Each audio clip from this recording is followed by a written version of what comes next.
ఆమె సంప్రదాయంగా పెళ్లి చేసుకున్నదైతే బాధ్యతగా బయటికి రావాలి. నేను చేసుకున్నా కాబట్టి ఇక్కడికి వచ్చినా నేను రమ్మనన్నా ఆమెను బయటికి రమ్మనండి. ఎందుకున్నది ఇంట్లో ఎందుకున్నది అండి? నేను ఉండాల్సిన స్థానంలో ఎవరండి ఆమె వచ్చి ఉన్నది?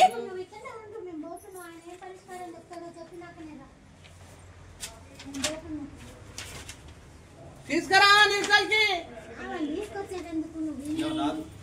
ఎందుకు రాదు? ఎందుకు రాదు? ఎందుకు రాదు? నువ్వు వస్తావా? మరి ఎందుకు నన్ను చేసుకున్నప్పుడు తెలియదా నీకు? నువ్వు వస్తావా? నన్ను పెళ్లి చేసుకున్నప్పుడు తెలియదా? అసలు నా ఇంటికి ఎందుకు వచ్చినావు? మాట్లాడదు. నా ఇంటికి సంబంధానికి ఎందుకు వచ్చినావు? నా ఇంటికి ఉంచుతావా? ఏం చేస్తావా? నువ్వు రా మాట్లాడదు. నా ఇంటికి సంబంధానికి ఎందుకు వచ్చినావు?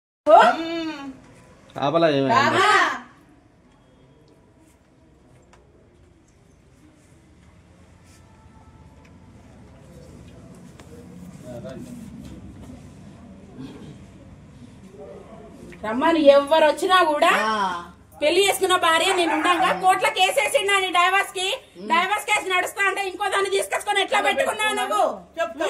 కోర్టును కూడా తప్పుదారి పట్టిస్తానా నువ్వు? ఎవరో వచ్చే వాళ్ళకి చెప్తావు. భయమా? దొంగతనం చేయలేదు, మేమేం పని ఇట్లాంటి పని చేయలేదు.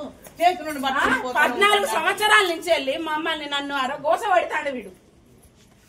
నేను తప్పించుక తిరుగుతా ఆమెనే తిరుగుతుంది అనుకుంటున్నావా? తిరిగి తిరిగి ఆమెనే అదైపోయి పక్కకి వెళ్ళిపోతుందిలే ఎన్నో కాడ వస్తుంది. బడి నేనైతే బతుకుంటా. ఎందుకు చేయదు? ఆ పిల్లని చేసుకుంది అన్యాయంగా అట్లా చేసుడు ఎక్కడ దీన్ని ఎక్కడ తెచ్చిన అడగవా మాట?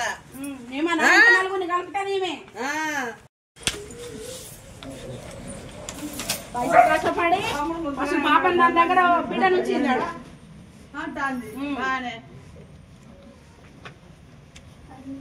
అమ్ముని పైసా కాసపడి ఎంతమంది జీవితాలన్నా ఎంతమంది జీవితాలన్నా నాశనం కానీ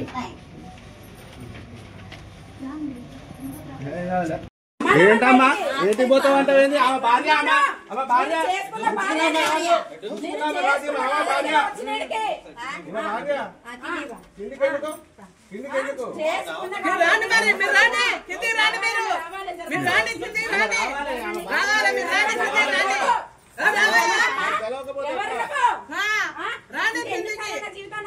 నిన్ను చంపుతా, నిన్ను మనసులో పెట్టి చంపిస్తా అంటాడండి. చంపుతా అంటాడు. చంపుతురా ఎప్పుడైతే నీ చేతిలో పోవడానికి.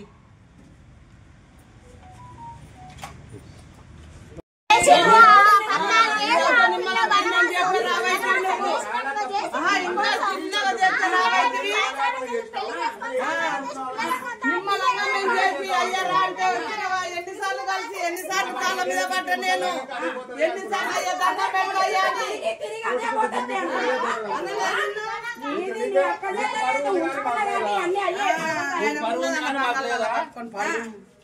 ప్లీజ్ ప్లీజ్ అంటున్నావు. నీదే పర్వా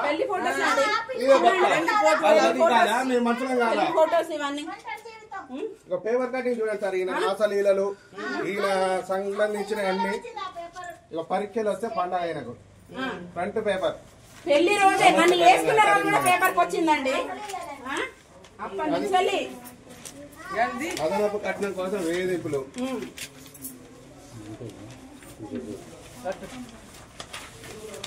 ముగ్గురు రాసలీలలు విద్యాశాఖల హాట్. అరే ఎంత మంచిగా అయ్యా దండం పెడతాయి. సరే అమ్మ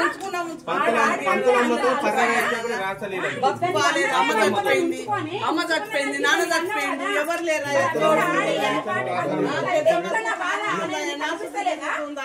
నీ కాళ్ళు మొక్కుతాయా అని చేసుకో రాదొచ్చి, లేకుంటే అన్న ఒక ఇల్లు తీసుకొని ఆ పిల్లల నుంచి దీన్ని కూడా ఉంటే ఎక్కడన్నా